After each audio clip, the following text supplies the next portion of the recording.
জানো তো, কাল আমি গিয়েছিলাম আমার বাবার বাড়ি। আমার বাবা এখন থাকে বিরাটিতে। আগে চারু মার্কেটে থাকতো।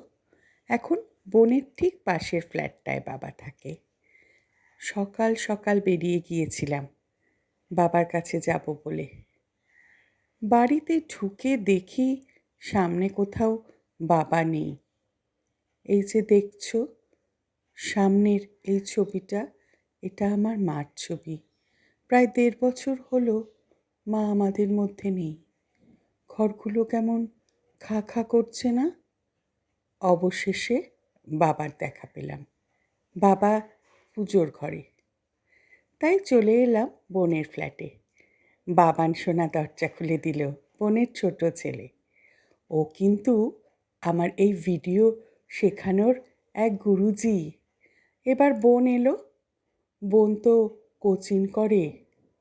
আমার আরও একজন গুরুমা আছে জানো, ওর সঙ্গে পরে আলাপ করাবো। তারপর বোনের সঙ্গে শুরু হলো গল্প। গল্প করতে করতে কখন যে বেলা হয়ে গেল টেরই পেলাম না। এবার এলাম বাবার ফ্ল্যাটে। বাবা আমাকে তখন কি বলছে জানো? মাছের তরকারিটা নিয়ে যেতেই হবে।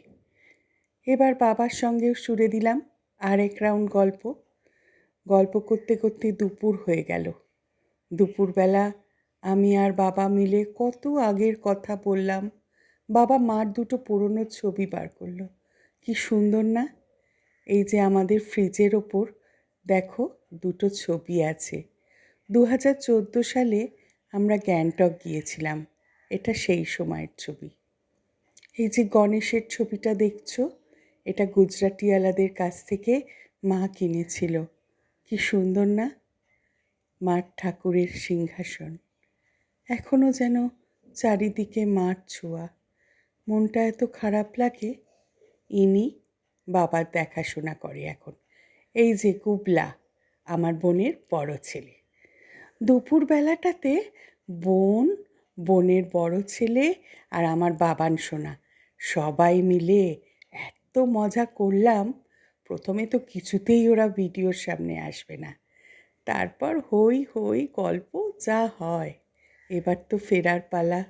সন্ধে হয়ে গেছে যে। সন্ধেবেলা বোনের কোচিনে বোনকে টাটা বলতে গেলাম। বাবাকেও টাটা বলে বেরিয়ে পড়লাম।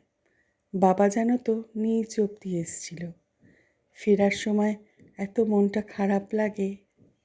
আজ এই অবধি। আবার পরে দেখা হবে।